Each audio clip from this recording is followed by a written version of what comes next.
नमस्कार, मेरा नाम मीनाक्षी दुबे है और मैं कोटक म्यूचुअल फंड की तरफ से हूँ। आज हम जिस मॉड्यूल पे बात करने वाले हैं, उस मॉड्यूल का नाम है acquiring new clients. As usual इस मॉड्यूल को हमने 3 पार्ट्स में डिवाइड किया है, typically part A, B and C. तो आज हम स्टार्ट करेंगे हमारे पार्ट ए से। तो चलिए बढ़ते हैं अपने मॉड्यूल की तरफ। What is customer acquisition? आप अपने बिजनेस में नए कस्टमर्स को ऐड करने की इस प्रोसेस को हम कस्टमर एक्विजिशन कहते हैं। इस प्रोसेस का मेन गोल है कि इसके ज़रिए आप एक सिस्टमैटिक सस्टेनेबल एक्विजिशन स्ट्रैटेजी तैयार कर सकें, जिससे कि न्यू ट्रेंड्स और चेंजेस भी इवॉल्व हो सकते हैं। और देखा जाए तो आज के इस सैचुरेटेड मार्केट में न्यू एक्विजिशंस बहुत ही मुश्किल हो सकते हैं। बट पॉइंट ये है कि एक्विजिशंस तो ज़रूरी हैं। तो देखते हैं कि ये ज़रूरी क्यों है। कस्टमर एक्विजिशन हर बिजनेस का एक बहुत अहम हिस्सा होता है, चाहे आपका बिजनेस कितना ही पुराना और बड़ा क्यों ना हो। इससे आपके बिजनेस को बढ़ने में मदद मिल सकती है, जिससे कि आप अपने बिजनेस के कई सारे कॉस्ट हैंडल कर सकते हैं। कॉस्ट जैसे कि बिजनेस में री इन्वेस्ट करना, या अगर आपके कोई एम्प्लॉयज हैं तो उन्हें पे करना। इससे आपके बाहरी इन्वेस्टर्स को, दर्शकों को, पार्टनर्स को दिखाई देता है कि आपका बिजनेस कितना सक्सेसफुल है। क्या ये इतना आसान है? सबसे पहली बात, जी नहीं। नए कस्टमर्स को अपने बिजनेस में लाना ये सुनने में बड़ा आसान लगता है। हालांकि सच्चाई है कि ये बात प्रैक्टिकल लाइफ में बहुत ही मुश्किल है, और ख़ास करके आज के समय में, आज के इस सैचुरेटेड मार्केट में, इस ये सैचुरेटेड मार्केट एक्विजिशन को और भी मुश्किल बना देती है। इसीलिए बहुत ज़रूरी है कि आप मार्केट में अप टू डेट रहें और साथ ही अपनी स्ट्रैटेजीज को समय के साथ अपग्रेड करते रहें, क्योंकि अगर ऐसा नहीं हुआ तो आपको अपने सेल्स फनल को मजबूत रखने में कई सारी दिक्कत आ सकती है। ये इसलिए भी आसान नहीं है क्योंकि पिछले कुछ सालों में न्यू कस्टमर्स को एक्वायर करने का जो कॉस्ट है वो लगभग 5 गुना बढ़ चुका है। मार्केटिंग टेक्निक्स आज के टाइम पे बहुत महंगी हो रही हैं, और आपके जो कस्टमर्स हैं अब वो उतने भरोसेमंद नहीं रहे। क्यों? क्योंकि वो भी कई सारे एडवाइजर्स को एक्सप्लोर करना चाह रहे हैं। तो क्या इस सिचुएशन में बिजनेस ओनर को हार मान लेनी चाहिए? जी बिल्कुल भी नहीं। तो क्या किया जा सकता है? जबकि अगर देखा जाए तो पहले के 2 जो स्टेटमेंट्स है वो बिल्कुल सही है, पर यकीन मानिए आखिरी का जो स्टेटमेंट है ये सही नहीं है, और इससे आप भी अग्री करेंगे कि बिजनेस ओनर्स को गिव अप नहीं करना चाहिए। इस सिचुएशन में ज़रूरी नहीं है कि बिजनेस ओनर हार माने। हाँ, लेकिन ये बहुत ज़्यादा आवश्यक है कि बिजनेस ओनर कुछ अलग सोचे। और वो कहावत तो सुनी होगी आपने कि वर्क स्मार्टर नॉट हार्डर। हमें काम करना है, जिससे कि रिजल्ट्स जो हम चाहते हैं वो हमें मिले। आइए अब देखते हैं हम इन्वेस्टर जर्नी को। कोई भी इन्वेस्टर जब इस जर्नी को स्टार्ट करता है तब वो स्टार्ट करता है एज अ स्ट्रेंजर। वो आपकी कंपनी से, आपकी प्रोडक्ट से अट्रैक्ट होता है और फिर वो विजिटर बनता है। सो स्ट्रेंजर से विजिटर का जो ये जर्नी है वो तभी होती है जब आपके प्रोडक्ट्स में उन्हें कोई अट्रैक्शन नजर आए। इसके बाद लीड बनती है और हम कस्टमर को कन्वर्ट करने की कोशिश करते हैं।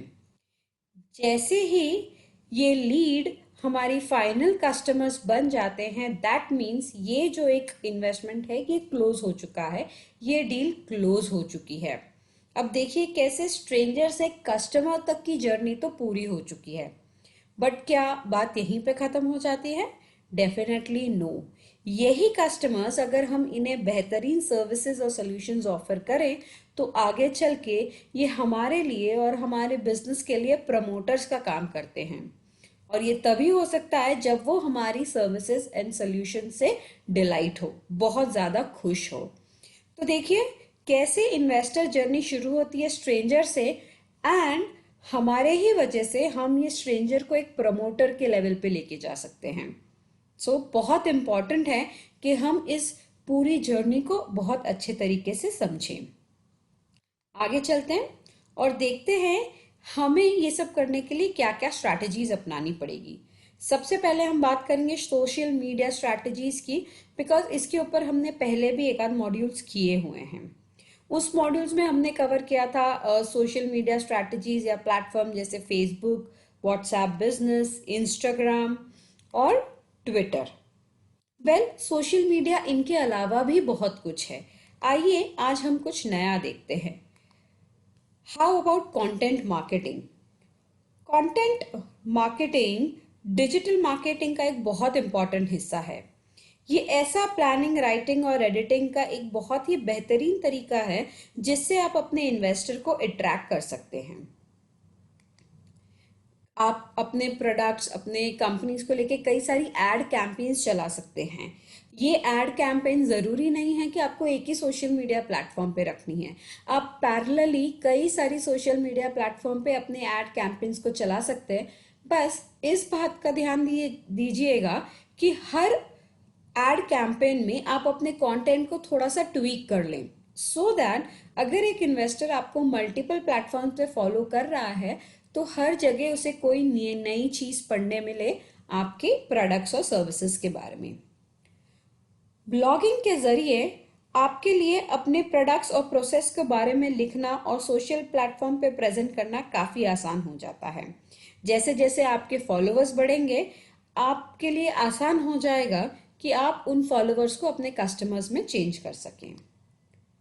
जहाँ तक बात है यूट्यूब की, हम सब जानते हैं कि यूट्यूब को हम किस तरीके से यूज़ कर सकते हैं। आप कई सारे वीडियोस बना सकते हैं, अपनी कंपनीज, अपने प्रोडक्ट्स, अपने सॉल्यूशंस, अपने नॉलेज को वहाँ पे प्रदर्शित कर सकते हैं जिससे इन्वेस्टर आपको फॉलो करे एंड वो स्ट्रेंजर से एक डिलाइटेड कस्टमर और प्रमोटर होने की जर्नी तय कर सकें। ऑल्सो आप अपने इन्वेस्टर से हमेशा रिक्वेस्ट कीजिएगा कि वो आपके यूट्यूब चैनल को सब्सक्राइब और शेयर करते रहें जिससे आपकी लोकप्रियता बढ़ती रहे। और भी कुछ स्ट्रैटेजीज के बारे में हम बात करेंगे जैसे कि SEO। SEO that is search engine optimisation के जरिए आप अपने वेबसाइट पे ट्रैफिक की क्वालिटी और क्वांटिटी दोनों भी बढ़ा सकते हैं। रेफरल्स, हम सब जानते हैं कि रेफरल कितना इम्पॉर्टेंट है हमारे बिजनेस के लिए। ये रेफरल एक ऐसी चीज है जो कभी खत्म नहीं होंगी। हर बार जैसे ही मेरे कस्टमर्स मुझे मिलते हैं, आई close the deal with them, जो सबसे पहले चीज मुझे करनी है वो है रेफरेंसेस लेने। कंपटीशन पे हमेशा मुझे ध्यान देना होगा कि मेरा कंपटीशन जो है वो मार्केट में क्या कर रहा है। इससे कहीं ना कहीं मैं अपने आप को रेगुलरली अपडेट करने की कोशिश में लगी रहूंगी। ऑल्सो वेरी इम्पॉर्टेंट, हमें हमारे जो पुराने कस्टमर्स हैं जो अभी शायद हमारे साथ कोई बिजनेस नहीं कर रहे हैं और हम भी उन्हें भूल चुके हैं, टाइम है कि हम दोबारा जाएं और उन कस्टमर्स के साथ कनेक्ट करें। चाहे गैप आ गया होगा आपके रिलेशनशिप के बीच में, बट इस वक्त सही होगा कि आप वापस अपने उन कस्टमर्स को फॉलो अप करके दोबारा उनके साथ रिलेशनशिप डेवलप करें। एक और बहुत ही इंपॉर्टेंट स्ट्रैटेजी है नेटवर्किंग। अब नेटवर्किंग जब हम बात करते हैं, नेटवर्किंग दो तरह की होती है। एक होती है फेस टू फेस नेटवर्किंग और दूसरी होती है ऑनलाइन नेटवर्किंग। दोनों भी जरिए के अपने अपनी इंपॉर्टेंस है। डेफिनेटली जब मेरा फेस टू फेस नेटवर्किंग होता है मेरे कन्वर्जन रेशियोज हायर होते हैं, बट ऑनलाइन नेटवर्किंग जो है वो कहीं ना कहीं बहुत ज़्यादा हेल्पफुल होती है मेरे प्रोडक्ट्स और कंपनीज को ऑनलाइन प्रमोट करने के लिए।